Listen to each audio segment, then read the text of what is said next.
The sound of my mother's voice cutting through the Thanksgiving dinner chatter still echoes in my mind 3 months later. Jessica, maybe if you had a real job instead of playing around with computers all day, you'd understand what actual success looks like. 23 pairs of eyes turned toward me at that moment. Every cousin, aunt, uncle, and grandparent suddenly finding their mashed potatoes incredibly fascinating while pretending they hadn't just witnessed my public humiliation.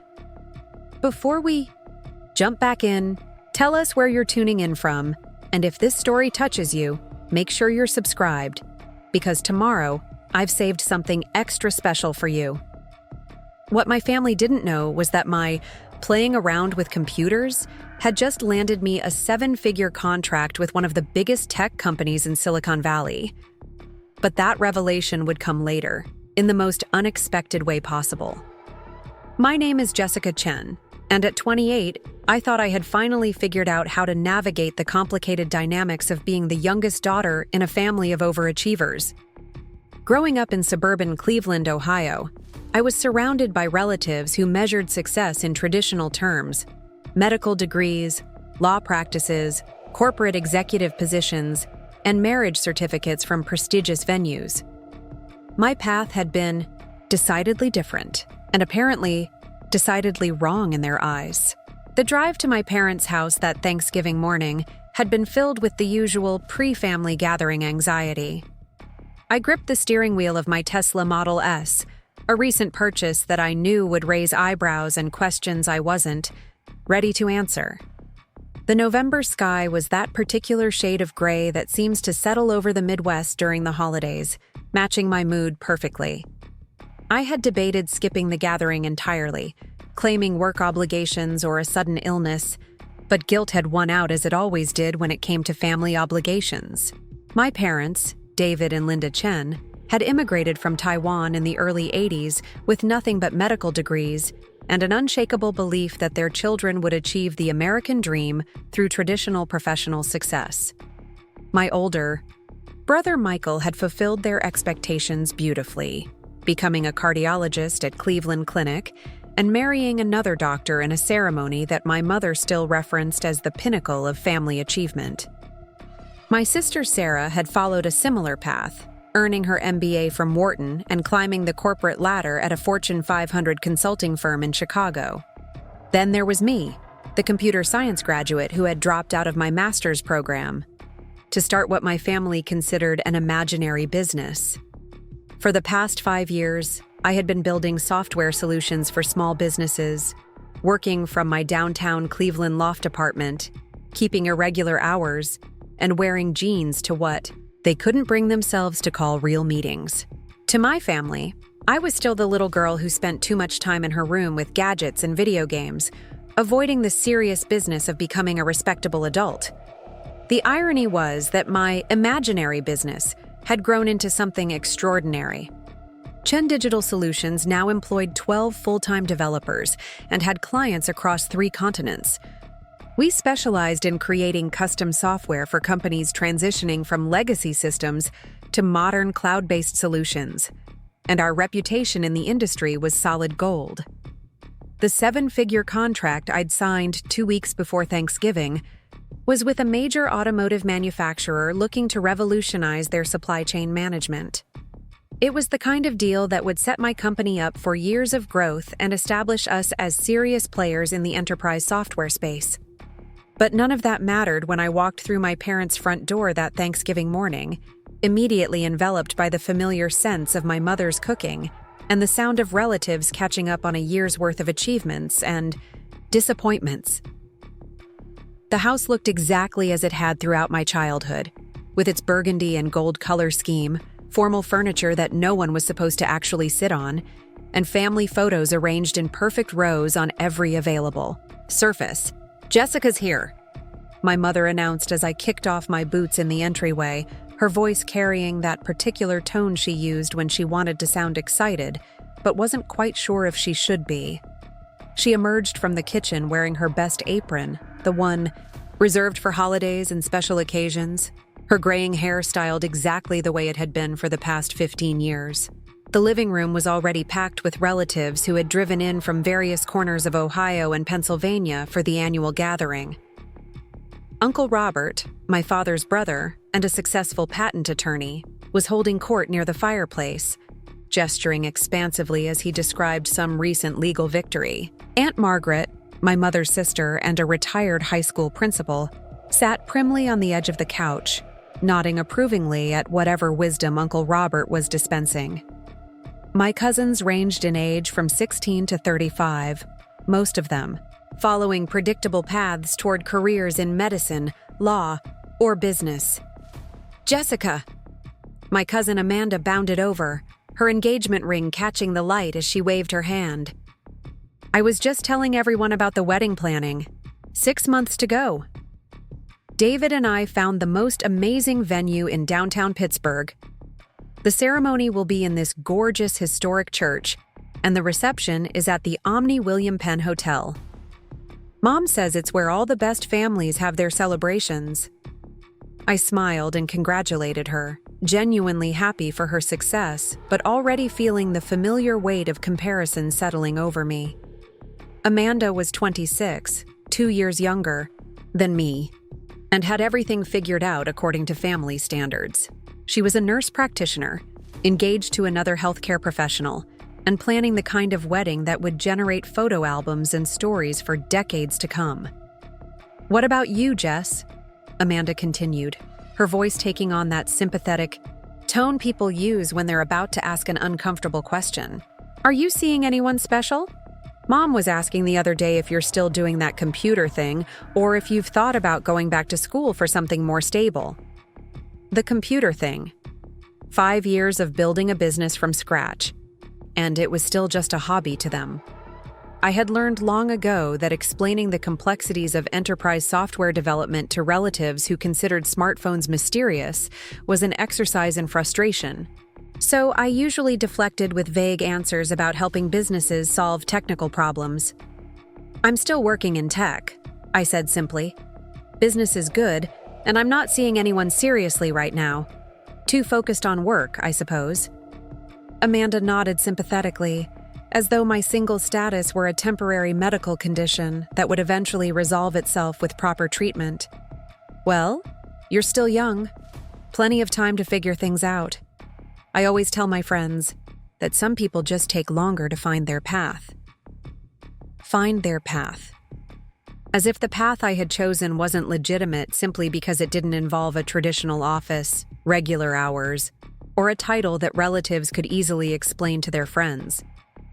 I excused myself to help in the kitchen, where my mother was, orchestrating the final preparations for dinner with the precision of a military operation. "Jessica, dear, could you arrange the appetizers on the good plates?" she asked without looking up from the turkey she was basting. "And try not to mess up the presentation. You know how important these things are." Preparing and narrating this story took us a lot of time, so if you are enjoying it, subscribe to our channel. It means a lot to us. Now back to the story. I had been arranging appetizers on good plates for family gatherings since I was 12 years old, but my mother still felt the need to remind me not to mess up the presentation. It was a small thing, but it represented something larger about how my family saw me. Despite being a successful business owner, despite having employees who looked to me for leadership and clients who trusted me with their most critical technology challenges, I was still the baby sister who couldn't be trusted with the important stuff. The kitchen was bustling with female relatives who had automatically assumed their traditional roles in meal preparation. My sister Sarah was making gravy, her MBA and six-figure salary temporarily set aside in favor of whisking techniques learned at our grandmother's side. Aunt Margaret was supervising the vegetable dishes with the same authority she had once used to manage high school students. My cousin Lisa, a pharmacy resident, was carefully portioning cranberry sauce into individual serving bowls. "Sarah was just telling us about her promotion," my mother said as I unwrapped cheese and crackers. "Senior consultant now, with her own team reporting to her. The youngest person in the company's history to reach that level. We're so proud." Sarah beamed, deservedly proud of her achievement. She had worked incredibly hard to reach that position, often putting in 70-hour weeks and sacrificing personal time for professional advancement. I was genuinely happy for her, but I couldn't help noticing that my mother's voice carried a special warmth when she talked about Sarah's success that was notably absent when she mentioned my work. "That's fantastic, Sarah," I said, meaning it. "How are you liking the management responsibilities?" "It's challenging but rewarding," Sarah replied, stirring the gravy with practiced strokes. "I'm learning that leadership is completely different from individual contribution. Making sure your team has what they need, clearing obstacles, communicating with stakeholders at every level. It's like running a small business within the larger organization." The irony of her description wasn't lost on me. Sarah was describing exactly what I did every day as the CEO of my own company, but when she did it within the framework of a traditional corporation, it was leadership. When I did it as an entrepreneur, it was playing around with computers. "How many people report to you now?" Aunt Margaret asked, clearly impressed by the concept of Sarah having authority over others. "8 directly, but I have influence over probably 20 people across different projects," Sarah answered. "It's a big responsibility, making sure everyone is performing at their best while maintaining client relationships and hitting revenue targets." I thought about my own team: 12 developers, 3 project managers, 2 sales specialists, and an administrative coordinator who kept everything running smoothly. We had developed software that was currently being used by over 50,000 end users across different industries. Our revenue had grown by 300% over the past 2 years, but somehow, none of that seemed to translate into the kind of respect and recognition that Sarah received for her corporate achievements. "And the salary?" Uncle Robert's wife, Diane, asked with the kind of directness that would have been rude in most contexts but was somehow acceptable during family information gathering sessions. Sarah laughed, a sound that managed to be both modest and proud. "Let's just say it's enough to make the student loan payments feel manageable and maybe start thinking about buying a house in Lincoln Park." The conversation continued around me as I mechanically arranged cheese slices and crackers on my mother's best serving platters. Talk of salaries, promotions, professional recognition, and traditional markers of success filled the kitchen while I felt increasingly invisible. Nobody asked about my business revenue or growth metrics. Nobody inquired about the challenges of managing a remote team or the satisfaction of seeing clients transform their operations with our software solutions. "What about you, Jessica?" Diane asked suddenly, apparently remembering that I was part of the conversation. "How's the computer consulting going? Are you making enough to get by?" Making enough to get by. The question hit me like a physical blow, though I tried not to let it show on my face. Last year, my company had generated nearly $2 million in revenue. I personally had taken home more money than most of the relatives in this kitchen would see in several years combined. But the assumption was that I was struggling, barely scraping together enough income to pay rent and buy groceries. "I'm doing fine," I said carefully, not trusting myself to say more without either crying or exploding.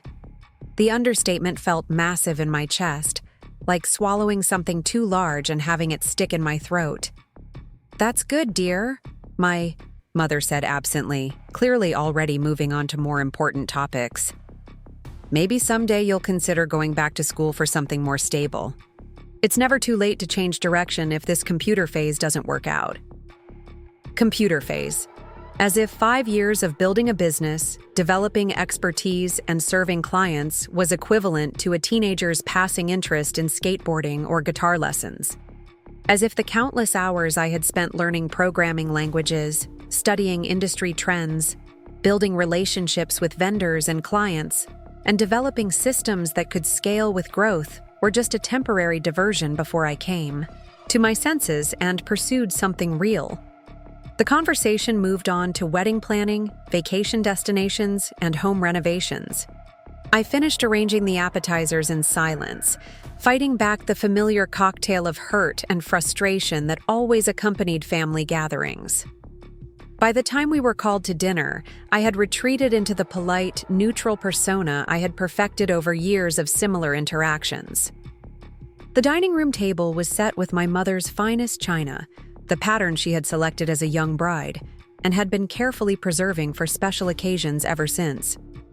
25 people squeezed around the extended table and folding chairs, borrowed from the church, creating the kind of crowded, chaotic atmosphere that was supposed to represent family togetherness and gratitude.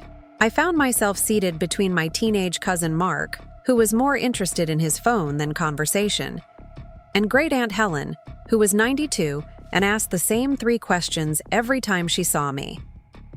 The seating arrangement felt deliberate, placing me with the family members who required the least social energy, as if my presence were being managed rather than celebrated. My father stood to give the traditional Thanksgiving blessing, his voice carrying the formal tone he used for important occasions. We gather today grateful for our many blessings, for the success that hard work and dedication have brought to our family, and for the bright futures that await those who follow the right path. The right path. Even in a prayer of gratitude, there was an implicit judgment about correct and incorrect ways of living. I bowed my head and tried to focus on things I was genuinely grateful for, rather than the resentment building in my chest. Dinner conversation flowed around me in predictable patterns. Uncle Robert dominated discussion about politics and legal matters, speaking with the authority of someone accustomed to having his opinions respected. My brother Michael shared stories from the hospital, carefully edited to maintain patient privacy while still conveying the life and death importance of his work. Sarah described her latest business trip to New York, making consulting sound like a glamorous adventure filled with high-stakes meetings and expensive restaurants.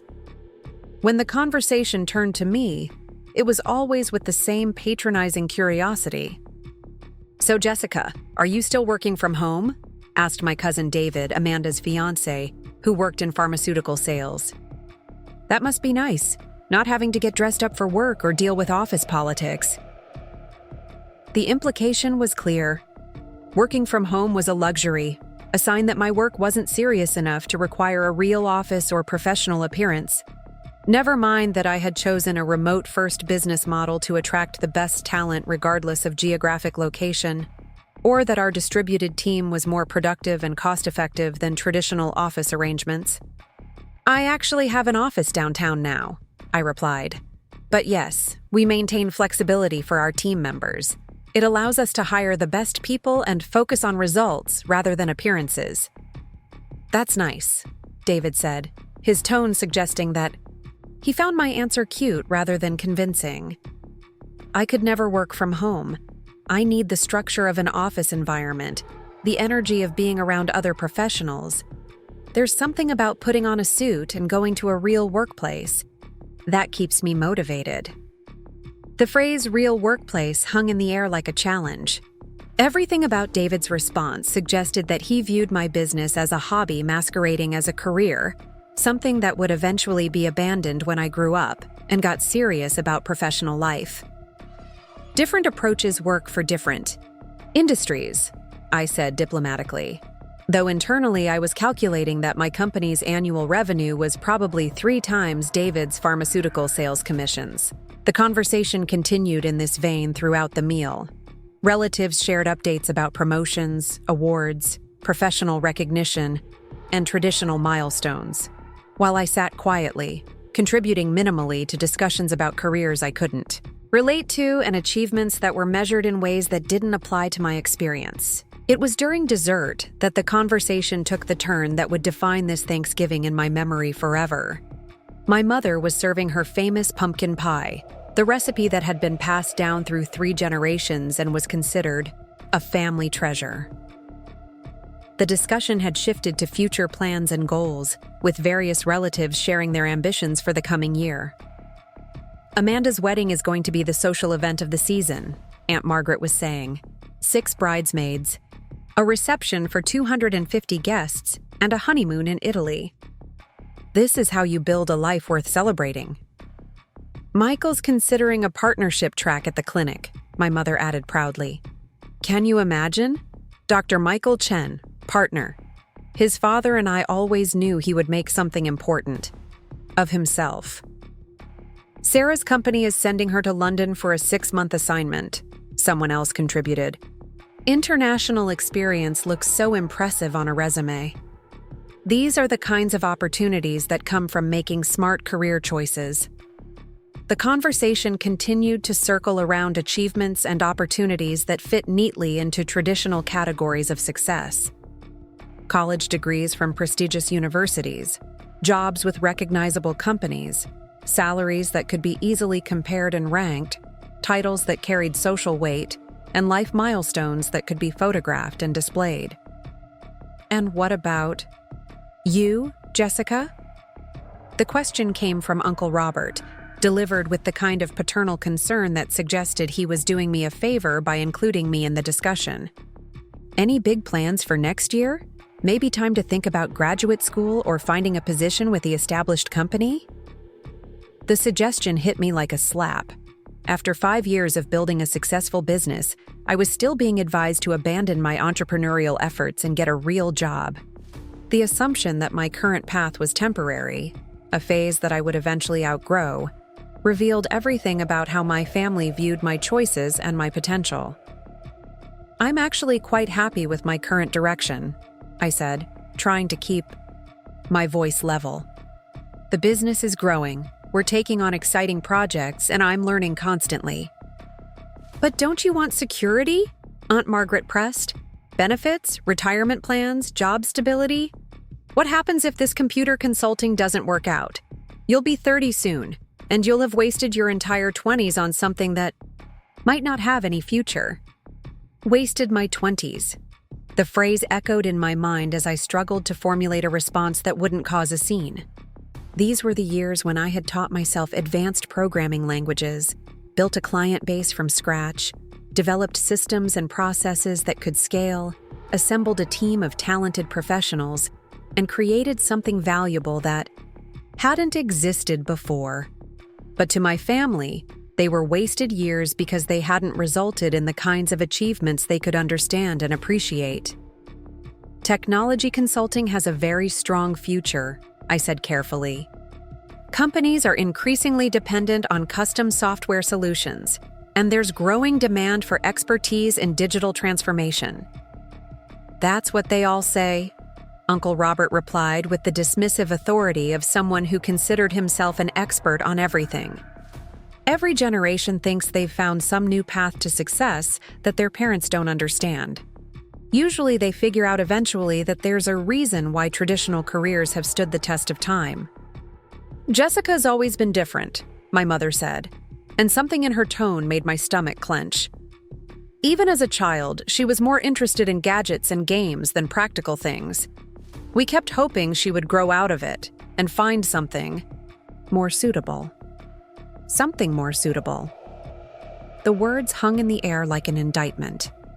My mother had just announced to 23 relatives that my career was fundamentally unsuitable, a childish interest that I should have abandoned years ago in favor of something more appropriate for an adult woman. Some people just take longer to figure out what they want to be when they grow up, Aunt Diane added helpfully. There's no shame in that. Better to experiment now than to realize later that you've made a mistake. What I wanted to be when I grew up, I was 28 years old, running a multi-million-dollar company, managing a team of professionals, and serving clients who trusted me with their most critical business systems. But to my family, I was still a confused child playing with toys and avoiding the serious business of adult responsibility. The important thing is to be realistic, my father said, speaking for the first time during this particular discussion. Dreams are fine when you're young, but eventually you have to think about practical matters. Financial security, respectability, building something that will last. Building something that will last. I wanted to scream that I had built something. Lasting. Something that employed 12 people and generated significant revenue and served clients who relied on our expertise to run their businesses. But I could see in their faces that none of that mattered because it didn't fit their definition of legitimate success. Maybe it's time to consider what would make your parents proud, Great Aunt Helen said, her voice wavering but her message clear. Family is everything, dear. You don't want to disappoint the people who love you. The conversation continued around me, but I had stopped listening.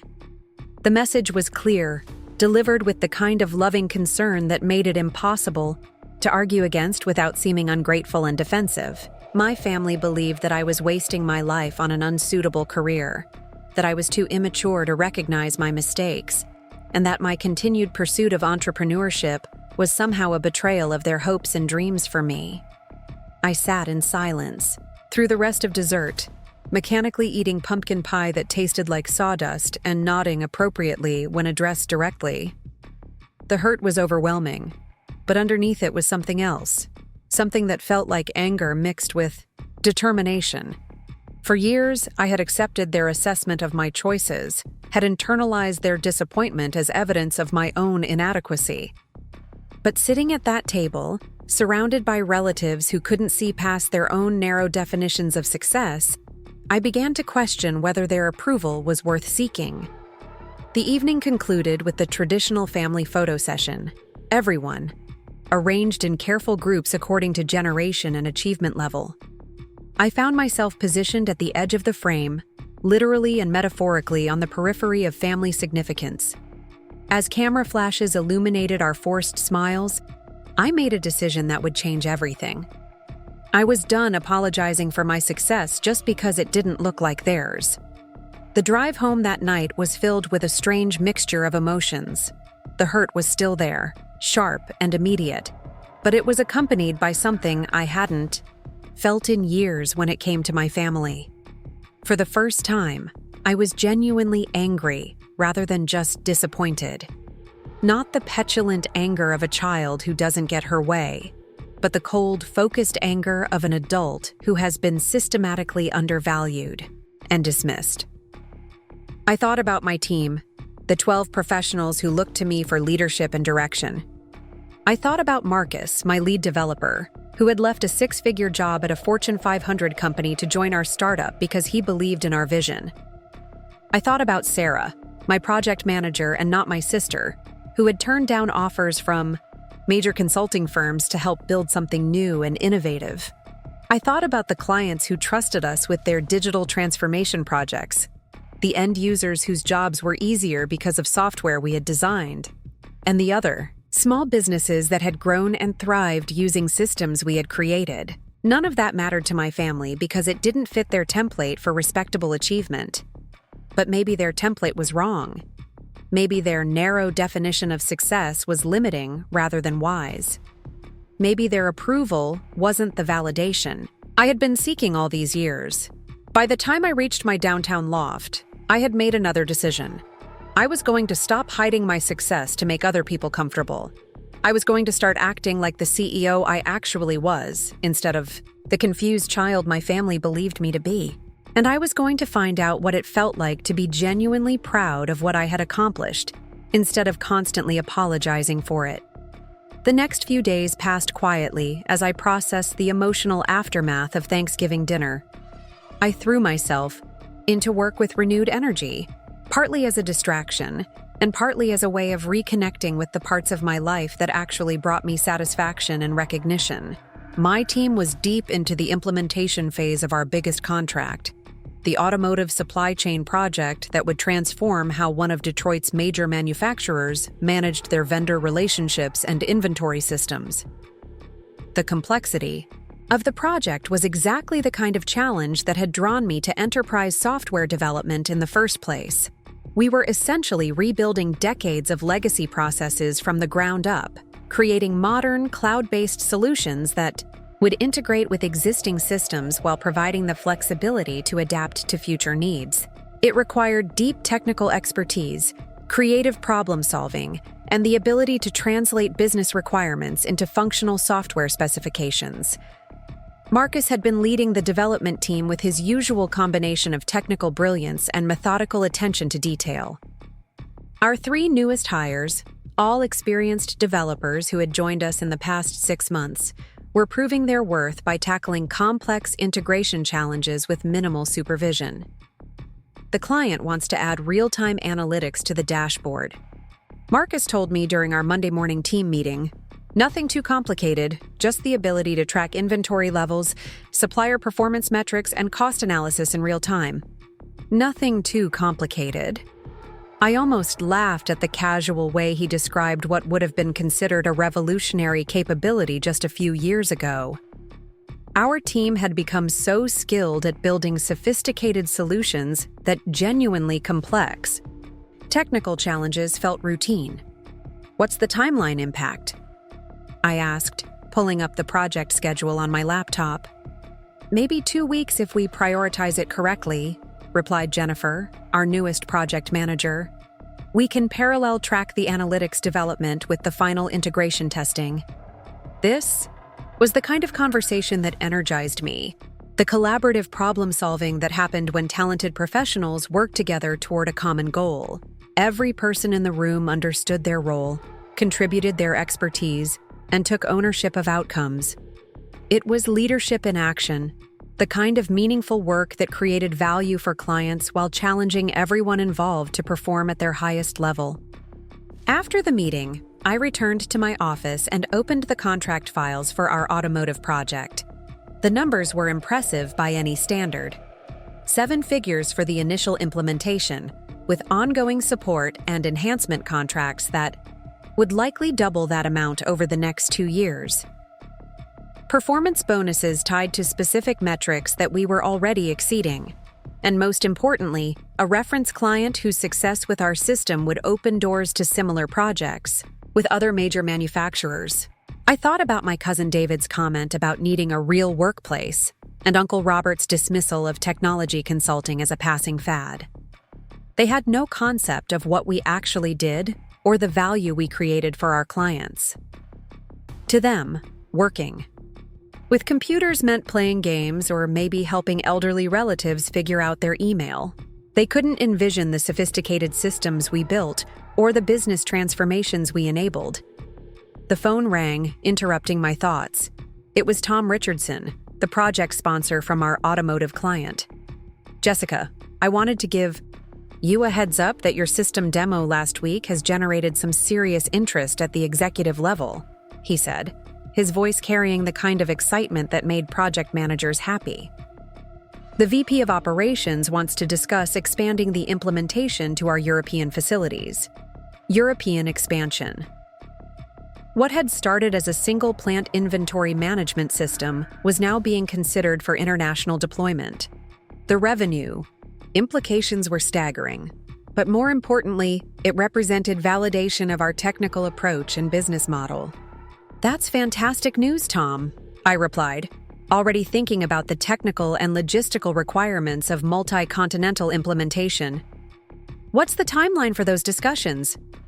They want to meet next month, probably right after the holidays. Are you available for a presentation to the executive team? This would be C-level, so probably 8 to 10 people, including the CEO. A presentation to the CEO and executive team of a major automotive manufacturer. The kind of high-stakes, high-visibility opportunity that could establish Chen Digital Solutions as a serious player in enterprise software development.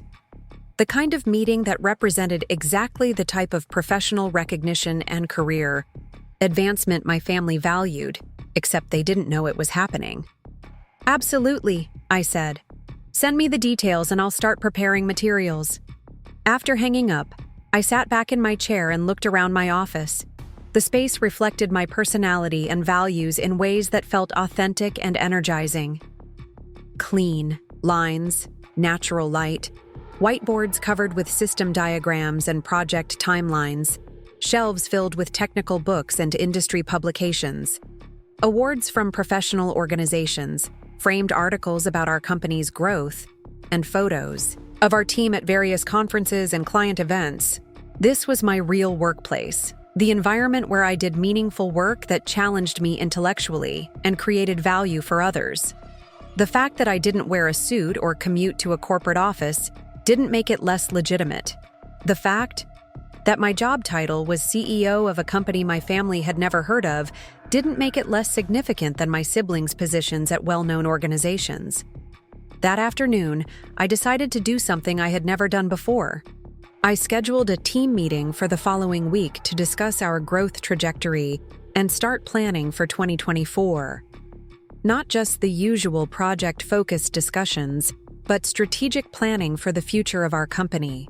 It was time to start thinking and acting like the successful business leader I actually was, instead of the struggling entrepreneur my family believed me to be. The meeting was scheduled for the Tuesday after Thanksgiving, which meant it would take place just 4 days after my humiliating dinner table experience.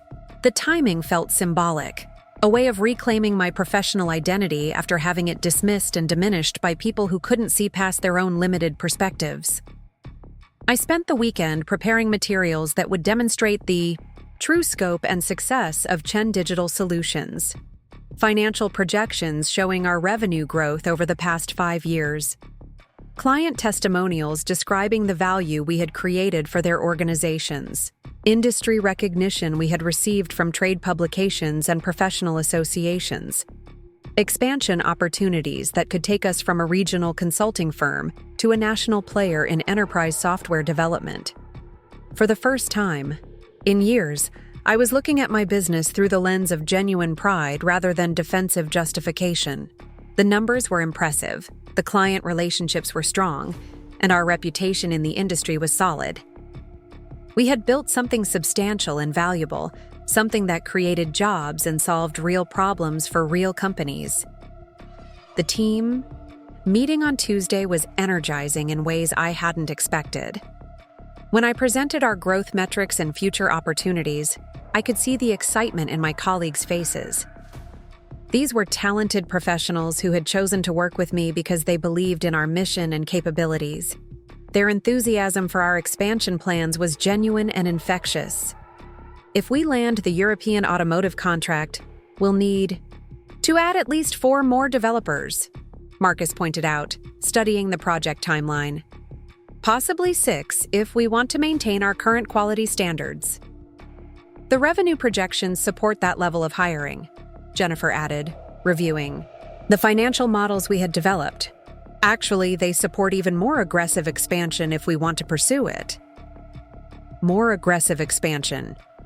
6 months ago, I would have been cautious about such discussions, worried about overextending ourselves or taking on more than we could handle. But sitting in that conference room, surrounded by colleagues who saw opportunities where I had previously seen risks, I felt a shift in my own perspective. What if we opened a second office? I asked, the idea forming as I spoke. Somewhere with access to different talent pools and client markets. Austin, maybe, or Denver. The suggestion sparked an animated discussion about markets, logistics, and growth strategies. For the next 2 hours, we talked about Chen Digital Solutions not as a small local consulting firm, but as a growing company with national ambitions and the capabilities to achieve them. When the meeting ended, I felt something I hadn't experienced, in connection with my work in years. Genuine excitement about the future, untainted by family disapproval or self-doubt about the legitimacy of my chosen path. For the first time since Thanksgiving dinner, I wasn't thinking about what my relatives would say about my career. I was thinking about what I wanted to build and where I wanted to take my company. That evening, I called my assistant Emma to discuss logistics for the upcoming automotive presentation. Emma Rodriguez had been with me for 2 years, starting as a part-time administrative coordinator when she was finishing her business degree and growing into a role that encompassed project coordination, client relations, and general business management. At 24, she was smart, organized, and had an intuitive understanding of what needed to happen to keep our company running smoothly. The automotive presentation is scheduled for December 15th, I told her, reviewing the email confirmation from Tom Richardson. 8 to 10 executives, including the CEO. This could be a game-changing contract for us. That's incredible, Jessica, Emma replied, her enthusiasm genuine and supportive. What do you need from me to make sure everything goes perfectly? Full presentation materials, executive summary packets, technical specification documents, and probably a detailed implementation timeline. Also, I want to make sure we have everything ready for contract negotiations if they want to move quickly. I'll start pulling everything together tomorrow, Emma said. And Jessica, congratulations. This is exactly the kind of recognition you deserve for everything you've built. Recognition I deserve. The phrase stayed with me after we hung up. Emma, who was barely out of college and had no family history with me, could see the value and significance of what I had accomplished. She understood that presenting to a Fortune 500 executive team was a major professional achievement, the kind of opportunity that validated years of hard work and strategic decision-making. The contrast with my family's perception couldn't have been more stark. Emma saw a successful CEO preparing for a high-stakes business presentation. My relatives saw a confused young woman playing with computers and avoiding real adult responsibilities. The difference wasn't in the facts, but in the framework used to interpret those facts. Over the next 2 weeks, I threw myself into preparation for the automotive presentation with an intensity that surprised even me. This wasn't just about landing a major contract, though the financial implications were certainly significant. This was about proving to myself that I had built something worthy of respect and recognition, regardless of whether my family could see it. Emma proved invaluable during the preparation process, coordinating with team members, organizing materials, and handling the dozens of logistical details that could make or break a major presentation. Her professionalism and competence reminded me daily that I had created an organization that attracted talented people and enabled them to do their best work. The presentation deck is finished, she told me during our final preparation meeting. 42 slides covering technical specifications, implementation timeline, cost analysis, and ROI projections. I've also prepared executive summary packets with detailed appendices covering everything they might want to reference during contract negotiations. And the backup materials? Client testimonials, case studies from similar projects, technical certifications for all team members, and detailed resumes for everyone who would be involved in the implementation, plus financial statements proving our stability and capacity to handle a project of this magnitude. Emma's thorough preparation reminded me that I wasn't going into this presentation as a hopeful entrepreneur asking for a chance. I was going in as the CEO of a successful company offering valuable services to a potential client. The distinction mattered, both for my confidence and for how I would be perceived by the automotive executives.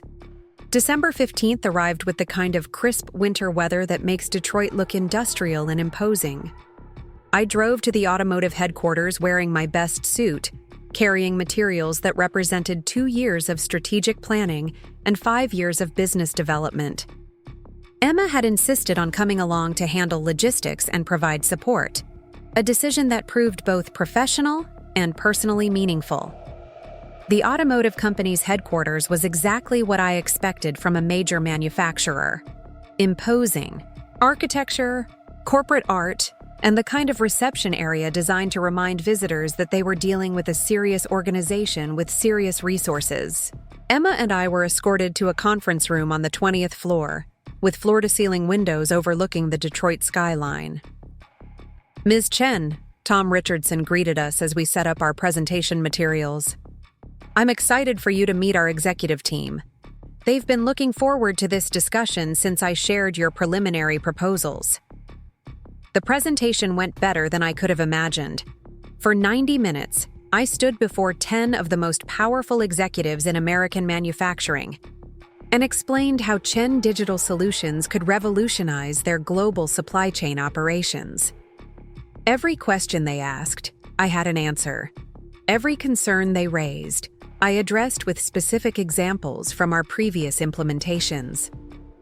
When the CFO asked about scalability, I walked him through our cloud architecture. When the VP of International Operations questioned our ability to handle multi-time zone coordination, I detailed our distributed team management protocols. "This is exactly what we've been looking for," the CEO said as we concluded. "A partner who understands both the technical requirements and the business implications. Tom, let's move forward with contract negotiations immediately." Emma and I walked out of that building with a verbal commitment for a 3-year, multi-million-dollar implementation that would expand Chen Digital Solutions across 3 continents. As we sat in my car in the parking garage, both of us slightly stunned by what had just happened, I felt something I hadn't experienced in years: complete, unqualified professional validation. "Jessica," Emma said, her voice filled with genuine awe. "That wasn't just a presentation. That was a masterclass in executive leadership. The way you handled their questions, the confidence in your responses, the strategic thinking behind every recommendation. You were incredible." Her words hit me with unexpected force. For 5 years, I had been building this company while constantly second-guessing myself, wondering if my family was right about my choices being impractical or immature. But in that conference room, presenting to executives who managed billion-dollar operations, I had been exactly what I needed to be: a competent, knowledgeable leader offering valuable solutions to complex problems. The drive back to the office was filled with planning discussions about team expansion, timeline management, and the logistical challenges of international implementation. Emma took notes on everything, already thinking ahead to the operational changes we would need to make to handle this level of growth. Her enthusiasm was infectious, and I found myself talking about the future of our company with an excitement I hadn't felt since the early days of entrepreneurship. "We'll need to hire at least 6 more developers," I was saying as we pulled into our building's parking garage. "Probably 2 more project managers, and definitely someone dedicated to international client relations. The European time zone coordination alone will require specialized attention." "What about office space?" Emma asked, still scribbling notes. "We're already pretty tight in our current setup, and 12 new employees won't fit." It was a good problem to have, the kind of growth challenge that successful companies face when opportunity exceeds current capacity. For the first time in my entrepreneurial journey, I was thinking about expansion not as a hopeful possibility, but as an immediate necessity. The rest of December passed in a blur of contract negotiations, team meetings, and strategic planning sessions. The automotive deal was finalized just before Christmas, with implementation scheduled to begin in February. The financial implications were staggering, but more importantly, the professional recognition was transformative. Industry. Publications wanted to interview me about our innovative approach to supply chain digitization. Competitors were trying to recruit our key team members. Other major manufacturers were reaching out about similar projects. I was no longer the local consultant my family dismissed as playing with computers. I was the CEO of a rapidly growing technology company with national clients and international operations. The transformation wasn't just professional, it was personal. For the first time in my adult life, I felt genuinely confident about my career choices and excited about my future prospects. Christmas Eve found me working late in the office, not because I had to, but because I wanted to. The contracts for our automotive expansion were spread across my desk, each page representing opportunities and challenges that would define the next phase of our company's growth. Emma had gone home hours earlier, after making sure I had everything I needed for the holiday break. My phone buzzed with a text from my mother. "Hope you can join us for Christmas dinner tomorrow. Family misses you." The message was typical of our post-Thanksgiving communications, brief and slightly guilt-inducing, without directly acknowledging the conflict that had driven me away. I stared at the text for several minutes, weighing my options. Part of me wanted to skip Christmas entirely, to avoid another round of family dynamics that left me feeling diminished and misunderstood. But another part of me was curious about how I would handle their questions and comments now that my professional confidence had been genuinely restored. I decided to go, but with a different approach than I had ever taken before. Instead of deflecting questions about my work or minimizing my achievements to avoid family discomfort, I would answer honestly and completely. If they asked about my business, I would tell them about our automotive contract. If they questioned the stability of my career, I would share our growth projections and expansion plans. If they suggested I needed something more suitable, I would let them know that suitability was a matter of perspective. Christmas morning arrived with fresh snow covering Cleveland, the kind of picture-perfect winter scene that made the suburbs look warm and inviting despite the underlying tensions I knew awaited me. I dressed carefully, choosing an outfit that struck the right balance between festive and professional. Not because I needed to prove anything through my appearance, but because I wanted to feel like the successful business leader I had become rather than the defensive daughter I had always been in family settings. The drive to my parents' house was different this time. Instead of anxiety about upcoming interactions, I felt something closer to curiosity. How would my family react if I spoke about my work with the same confidence and detail that my siblings used to describe their careers? How would they respond if I refused to accept their assessment of my choices as temporary or unsuitable? My mother answered the door wearing her traditional Christmas apron, her face lighting up with genuine pleasure at seeing me. "Jessica, sweetheart, I'm so glad you came. Everyone's been asking about you."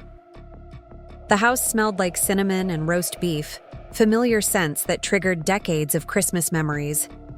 My relatives were arranged in their usual holiday formations. The men clustered around the television watching football, the women coordinating meal preparation and catching up on family news. The younger generation scattered between both groups, based on their current interests and attention spans. "Jessica!"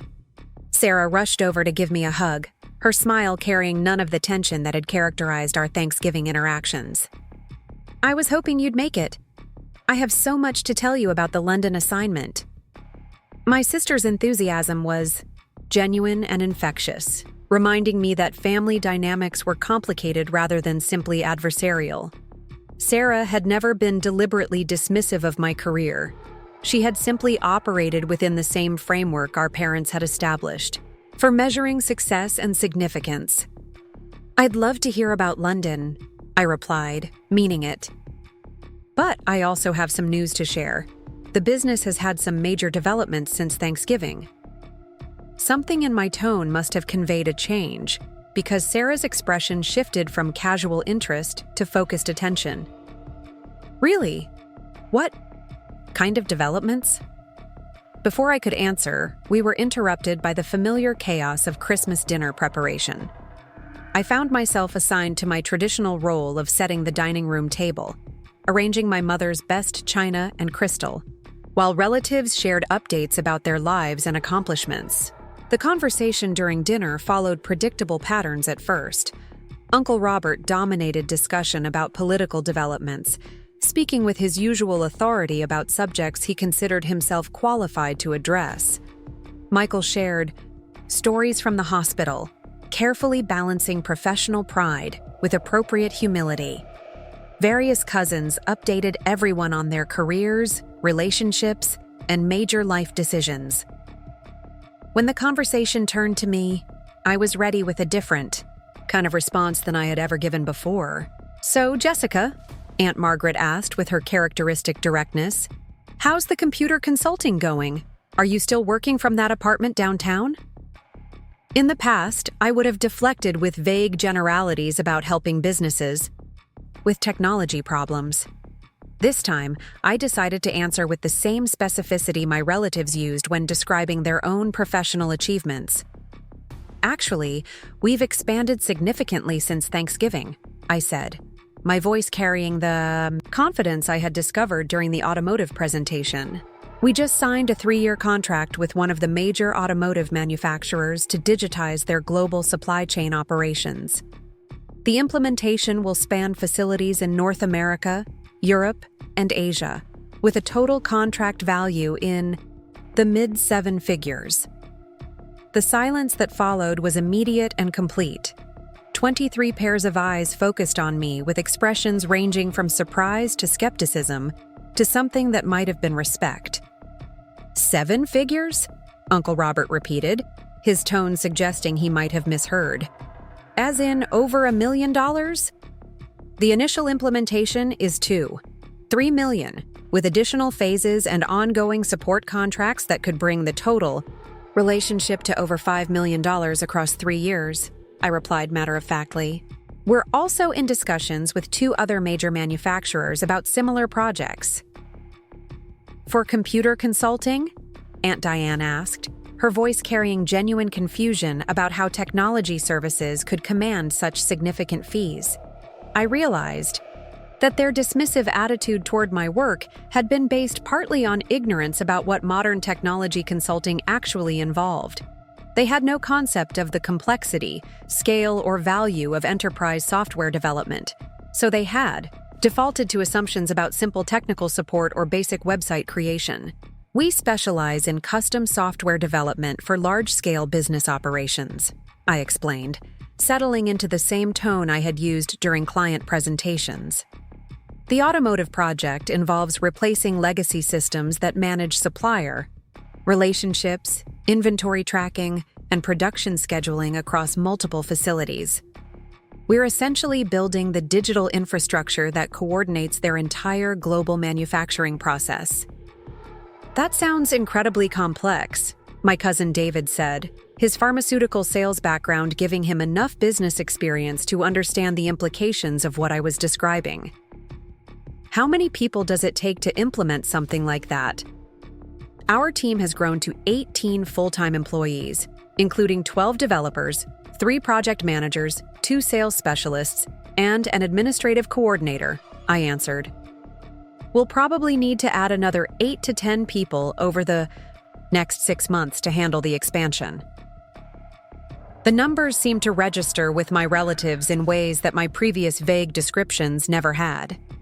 18 employees represented a substantial organization, not the one-person operation they had imagined. A $3 million contract indicated serious business relationships, not the hobby-level consulting they had assumed. Where did you learn to do this kind of work? My father asked, speaking for the first time during this particular discussion. I mean, how does someone go from computer science classes to managing million-dollar projects? It was the first time he had ever asked a substantive question about my professional development, and I could hear genuine curiosity in his voice rather than the patronizing concern that usually characterized his inquiries about my career. It started with freelance projects during college, I said, warming to the subject. Small businesses needed custom software solutions, and I discovered I had both the technical skills to build them and the business understanding to translate their requirements into functional systems. As I gained experience with more complex projects, I started attracting larger clients with more sophisticated needs. But how do you know what to build? Sarah asked, her MBA training evident in the strategic nature of her question. I mean, how do you understand their business operations well enough to design software that actually works for them? It was exactly the kind of question that revealed the depth and complexity of what I actually did for a living, and I felt grateful for the opportunity to explain it to people who had never understood what my work involved. That's probably the most challenging part of the job, I replied. Before we write a single line of code, we spend weeks or sometimes months studying our clients' operations, interviewing their employees, analyzing their existing processes, and identifying the gaps between what they need and what their current systems provide. Then we design software that integrates with their existing infrastructure while improving efficiency, accuracy, and scalability. It sounds like management consulting combined with technical implementation, Michael observed, his medical background giving him an appreciation for complex systems and processes. You have to understand their business before you can improve it. Exactly, I said, pleased that someone was beginning to grasp the strategic nature of what I did.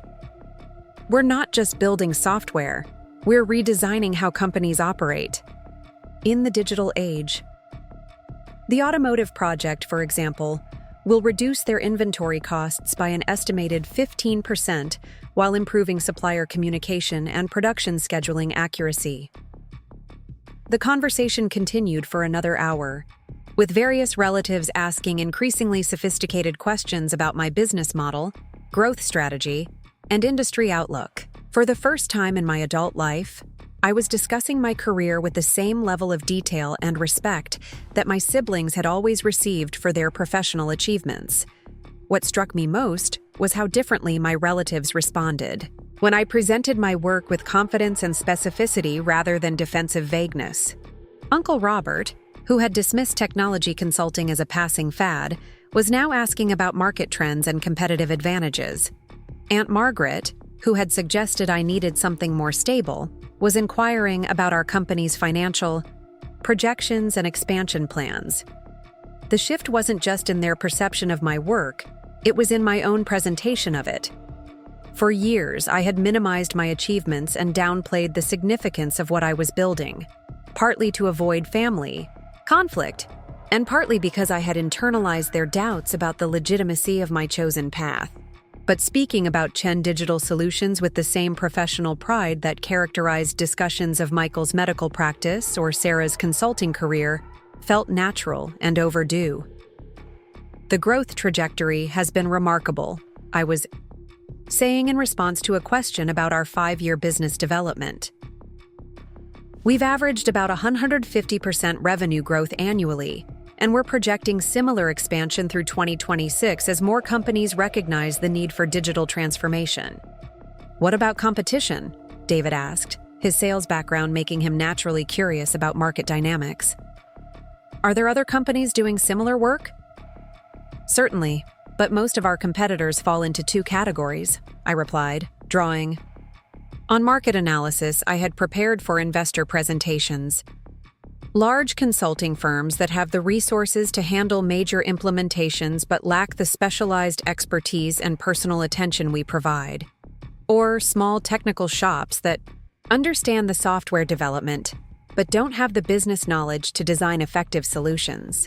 We've found a sweet spot in the middle, big enough to handle complex projects, but small enough to maintain quality and client relationships.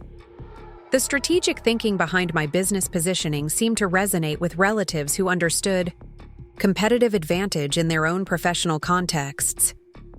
For the first time, they were seeing me not as someone who had chosen an alternative path to avoid traditional career challenges, but as an entrepreneur who had identified a market opportunity and built a company to exploit it effectively. After dinner, as we moved to the living room for gift exchange and coffee, my mother pulled me aside for a private conversation. Jessica, I had no idea your business had become so substantial, she said, her voice carrying a mixture of surprise and what might have been pride.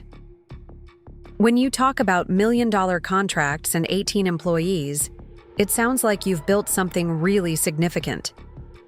I have, Mom, I replied simply. It's taken 5 years to get to this point, but we've created something valuable that serves our clients and provides good jobs for talented people. She was quiet for a moment, processing the disconnect between what she had believed about my career and what I had just revealed about its actual scope and success. I think we may have misunderstood what you were doing, she said finally. When you said computer consulting, we pictured something much smaller and less professional. We didn't realize you were running a real company with real employees and major clients. A real company. The phrase that had once stung now felt like validation, an acknowledgement that my business had achieved the legitimacy and significance that had always been there, but had never been recognized by my family.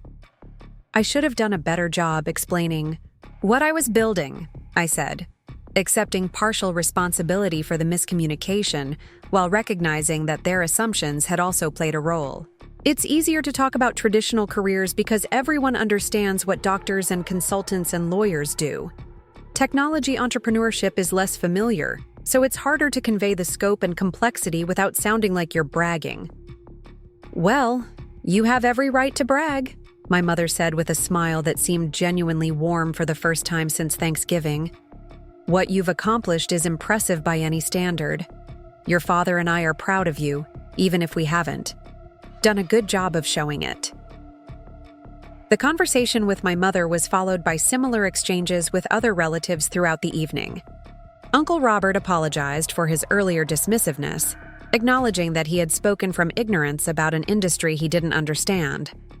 Aunt Margaret asked detailed questions about our hiring process and employee benefits, impressed by the level of thought we had put into building a sustainable organization. Various cousins inquired about career opportunities in technology consulting, suddenly seeing it as a legitimate and potentially attractive professional path. The most meaningful conversation was with my father, who found me in his study after most of the relatives had left. "I owe you an apology, Jessica," he said without preamble, his voice carrying the formal tone he used for serious discussions. "I've been thinking about what you shared today, and I realize I've been unfair in my assessment of your career choices." I waited for him to continue, unsure how to respond to this unprecedented acknowledgement. "When you first started the consulting business, I saw it as a distraction from more serious opportunities," he continued. "I thought you were avoiding the kind of structured career path that had worked for your brother and sister. I didn't understand that you were building something substantial and valuable." "I was building something substantial and valuable," I said gently. "But I also understand why it was hard to see from the outside. Entrepreneurship doesn't follow predictable timelines or traditional markers of success, especially in technology. The numbers you shared today, the client relationships, the team you've assembled, they represent exactly the kind of achievement your mother and I hoped for when you were growing up," he said. "We just expected it to look different, to follow a more conventional path." "Different doesn't mean less legitimate, Dad," I replied, echoing conversations I had with myself over the past 5 years. "There are many ways to build a successful career and contribute value to the world." He nodded slowly, and I could see him processing not just my specific achievements, but the broader implications of his assumptions about success and respectability. "You've proven that conclusively," he said, "and you've done it while maintaining your independence and building something that's entirely your own. That takes courage and vision that I'm not sure I fully appreciated before today." The drive home that Christmas evening was filled with emotions I had never experienced after a family gathering. Instead of hurt and frustration, I felt a mixture of satisfaction and relief, not because my family's approval had suddenly validated my choices, but because I had finally presented my professional life with the confidence and detail it deserved. The real transformation wasn't in how my relatives perceived my work. It was in how I had learned to talk about it. For years, I had allowed their dismissiveness to influence my own presentation of my achievements, minimizing what I had built to avoid conflict or accusations of arrogance. But speaking about Chen Digital Solutions with the same professional pride that characterized discussions of any successful business had felt natural and overdue.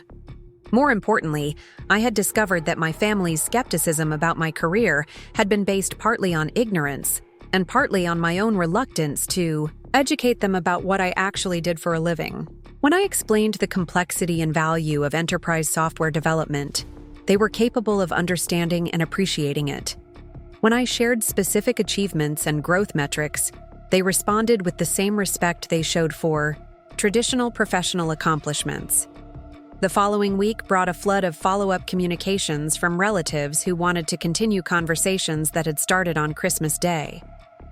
Sarah called to discuss parallels between her management consulting work and my technology implementations. Michael sent articles about digital innovation in healthcare, curious about potential applications for hospital systems. Various cousins reached out through social media, asking questions about career transitions into technology and entrepreneurship. The shift in family dynamics was gratifying, but it also highlighted something important about professional confidence and self-advocacy. For 5 years, I had built a successful company while constantly seeking external validation that my choices were legitimate and valuable. The automotive contract and subsequent family recognition had provided that validation, but the real breakthrough had been learning to present my work with genuine pride rather than defensive justification. New Year's Eve found me in my office, not because I was working, but because I wanted to spend some quiet time reflecting on the transformative year that was ending and planning for the exciting challenges ahead. The contracts for our automotive expansion were framed on my wall, representing not just financial success, but professional recognition and personal growth. Emma had left early for holiday celebrations, but not before completing her usual thorough preparation for our return to work in January. Project timelines, hiring schedules, office expansion plans, and strategic initiatives for the coming year were organized in neat folders, ready for implementation. Her competence and dedication reminded me daily that I had built an organization that attracted talented people and enabled them to do meaningful work. As midnight approached and Cleveland's skyline sparkled with New Year's celebrations, I found myself thinking about the version of myself who had sat in this same office a year earlier, uncertain about the future and constantly questioning the legitimacy of her professional choices. The woman who had driven to Thanksgiving dinner filled with anxiety about family judgments and had left feeling diminished and misunderstood.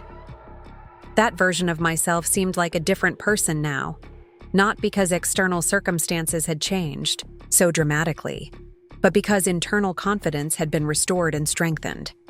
The automotive contract had provided validation, but the real transformation had been learning to value my own achievements rather than constantly seeking approval from people who operated within different frameworks for measuring success.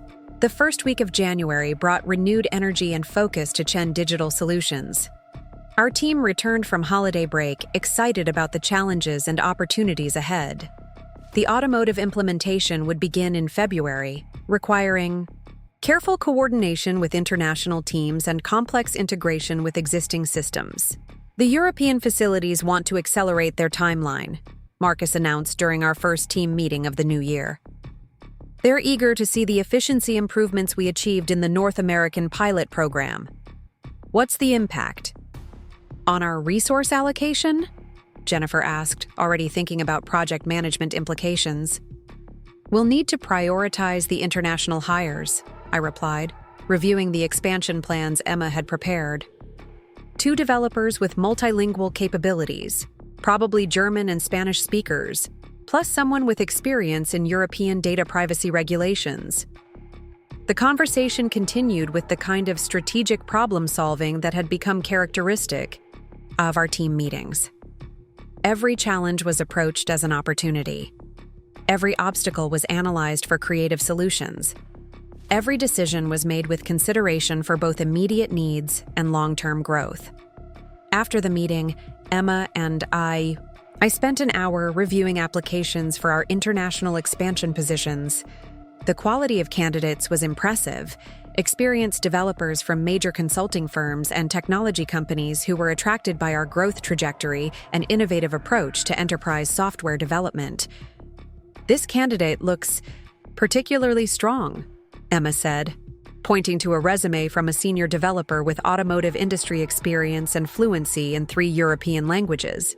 Her background in supply chain optimization could be exactly what we need for the international implementation. Schedule a video interview for next week, I replied, impressed by the candidate's qualifications and international experience. If she's as good as her resume suggests, we should move quickly on the offer. The hiring process for our expansion team was energizing in ways I hadn't anticipated. Just 18 months earlier, I had worried about our ability to attract experienced developers to a relatively small consulting firm. Now we were competing successfully with major corporations for top talent, offering competitive compensation packages, equity participation, and the opportunity to work on cutting-edge projects with international scope. By the end of January, we had hired 4 new team members and were negotiating offers with 3 additional candidates. Our office space was becoming crowded, but the energy level was infectious. New employees brought fresh perspectives and specialized expertise that enhanced our collective capabilities. The automotive implementation officially began on February 1st, with simultaneous kickoff meetings in Detroit, Stuttgart, and São Paulo. I found myself coordinating across multiple time zones, managing teams of developers who were scattered across 3 continents, and presenting progress reports to executives who controlled billion-dollar budgets. The complexity is actually energizing, I told Emma during one of our weekly planning sessions. Every day brings new technical challenges and business problems that require creative solutions. This is exactly the kind of work I hoped we'd be doing when I started the company. You seem different, Emma observed, her tone carrying genuine warmth and respect. More confident, more strategic in your thinking. The person who presented to the automotive executives was impressive, but the leader I see now is even more remarkable. Her words stayed with me for days, not because I needed external validation, but because they reflected something I felt internally. The combination of professional success and family recognition had restored a confidence that had been eroded by years of subtle dismissal and well-intentioned advice about finding something more suitable. March brought news that would change everything once again. The automotive manufacturer's CEO called personally to discuss expanding our relationship beyond the original scope of work.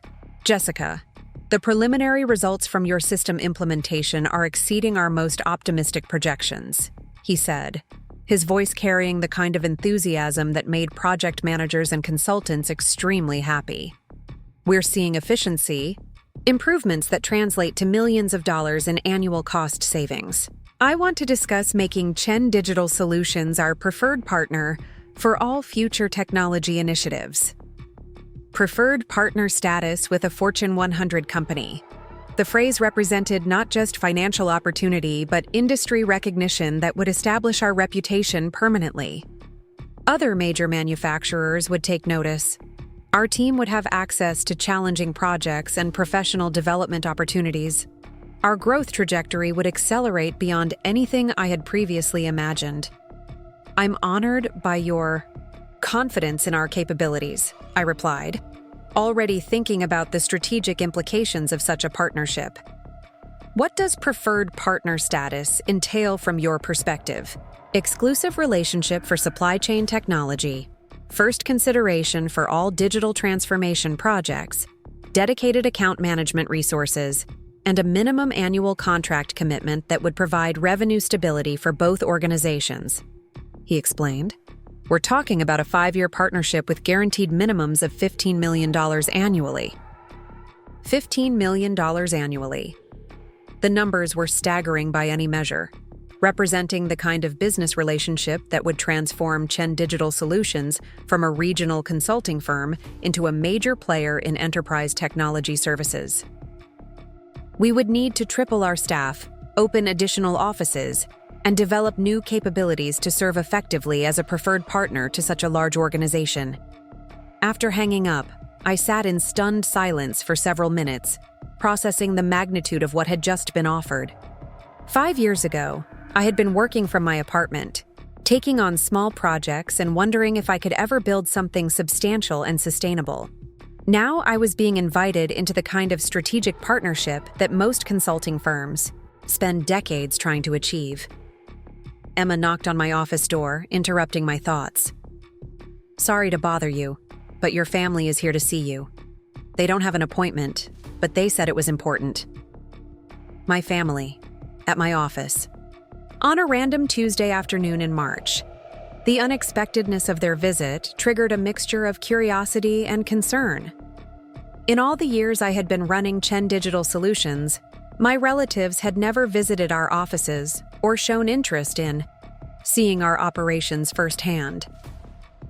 Send them to the conference room, I said, quickly organizing my thoughts and preparing for whatever conversation was about to unfold. And Emma, would you mind staying nearby in case I need anything?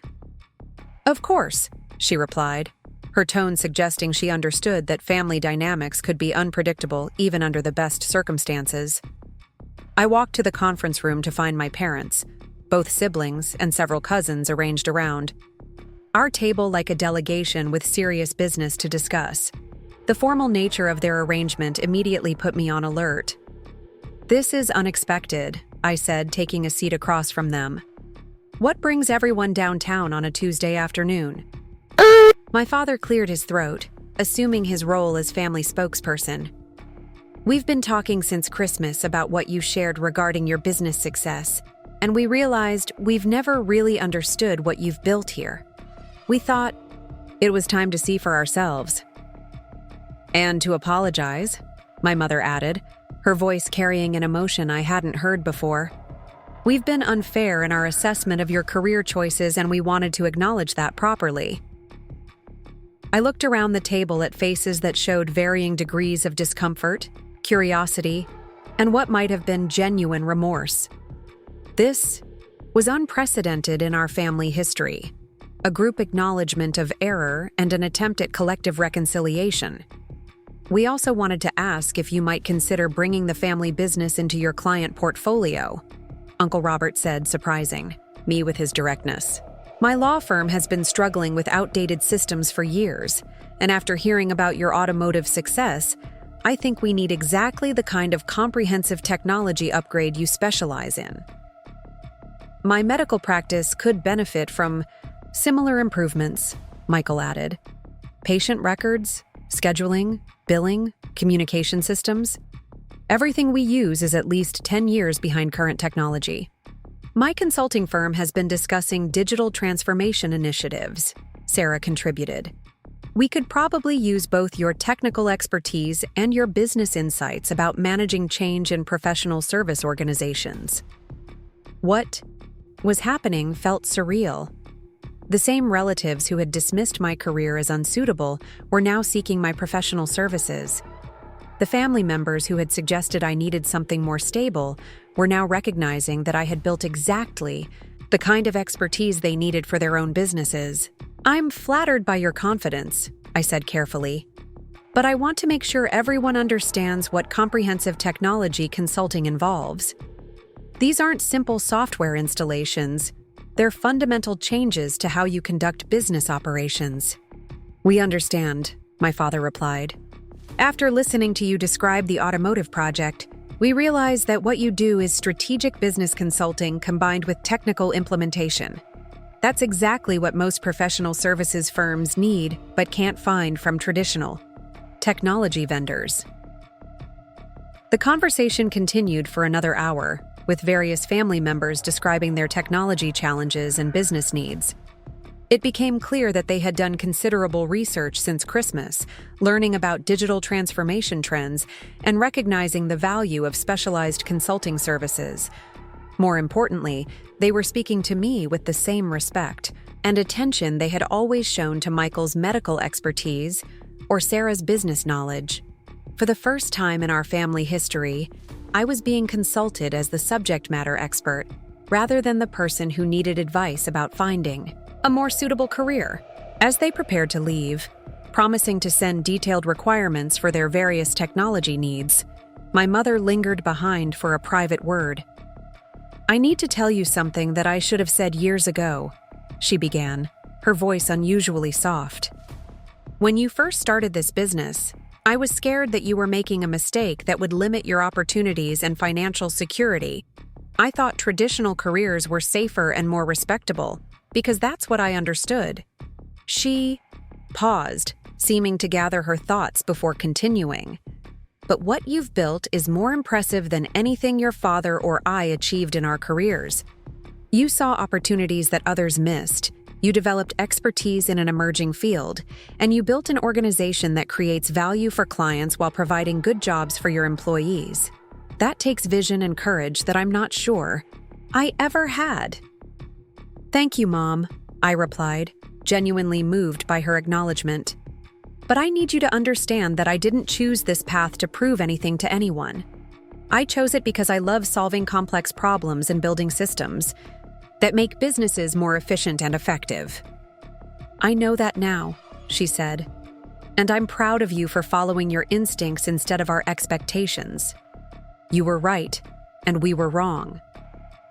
After they left, I stood in our conference room looking out at the Cleveland skyline, processing the remarkable transformation that had occurred in my family relationships over the past 4 months. The shift hadn't happened because I had changed my career or compromised my professional vision. It had happened because I had learned to present my achievements with confidence and because my family had been willing to reconsider their assumptions about success and respectability. Emma appeared in the doorway, carrying a folder of documents that needed my review.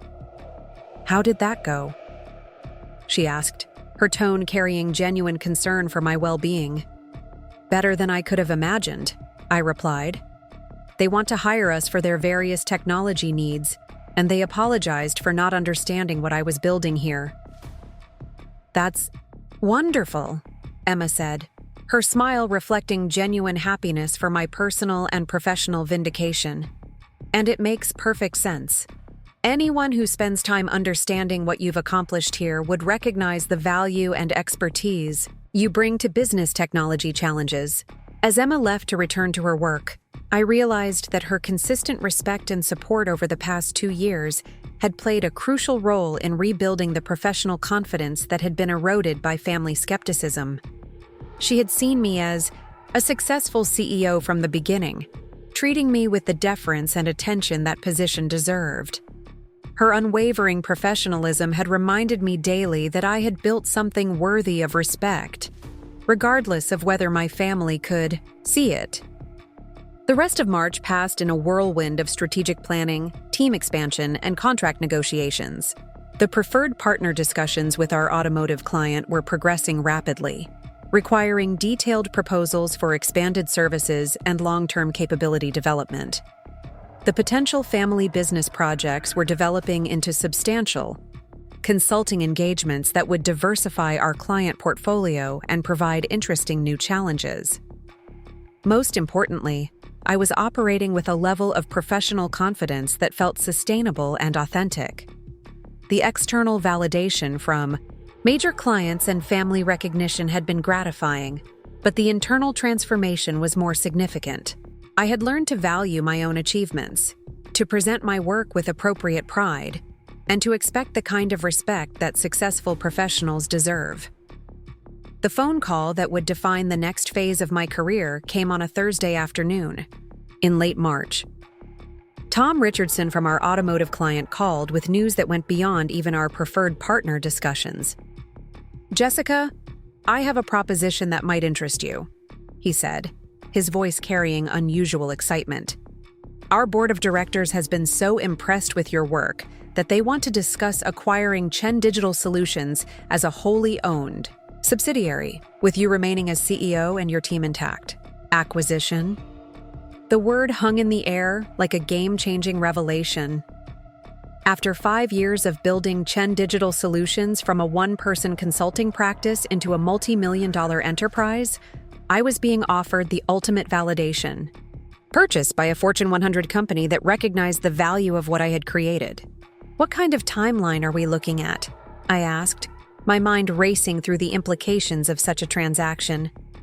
"They want to move quickly, probably complete due diligence and negotiations within the next 60 days, Tom replied. "The preliminary offer is substantial enough that I thought you should hear it directly from our Chief Development Officer. Are you available for a call later today?" After hanging up, I sat motionless in my office chair, staring out at the Cleveland skyline, while processing the magnitude of what had just been proposed. An acquisition offer represented not just financial success, but professional recognition at the highest level. A Fortune 100 company wanted to purchase my business because they valued the expertise and capabilities I had developed. The irony wasn't lost on me. 6 months ago, my family had suggested I needed something more stable and suitable. Now I was being offered the kind of business success that most entrepreneurs only dream about achieving. Emma knocked on my door, interrupting my thoughts. "Your next appointment is here," she said, then noticed my expression. "Is everything all right? You look like you've seen a ghost." "Not a ghost," I replied, still processing the conversation, "with Tom. But possibly the future of Chen Digital Solutions. We need to talk after my meeting about some major developments." As I prepared to meet with my scheduled client, I found myself thinking about the journey that had brought me to this moment. 5 years of building a business while constantly defending its legitimacy to people who couldn't see past their own narrow definitions of success. Months of family gatherings where my achievements were dismissed as hobbies or phases that I would eventually outgrow. Now, I was potentially on the verge of the kind of business exit that would establish my professional reputation permanently and provide financial security beyond anything I had previously imagined. More importantly, I was being recognized by industry leaders as someone who had built something valuable and worth acquiring. My family called me worthless at Thanksgiving. Part 3, final. The acquisition closed at $28 million. Standing in that same conference room where my family had once dismissed my dreams, I signed papers that made me financially independent for life. Emma burst through the door moments later, tears streaming down her face. "Boss, you did it. You actually did it," she sobbed, wrapping me in a fierce hug. My phone buzzed with messages from relatives suddenly wanting investment advice. The same people who called me worthless now sought my wisdom. I smiled, remembering that Thanksgiving humiliation, then looked at Emma's proud face. Sometimes the people who believe in you matter more than those who should. Up next, you've got 2 more standout stories right on your screen. If this one hit the mark, you won't want to pass these up. Just click and check them out.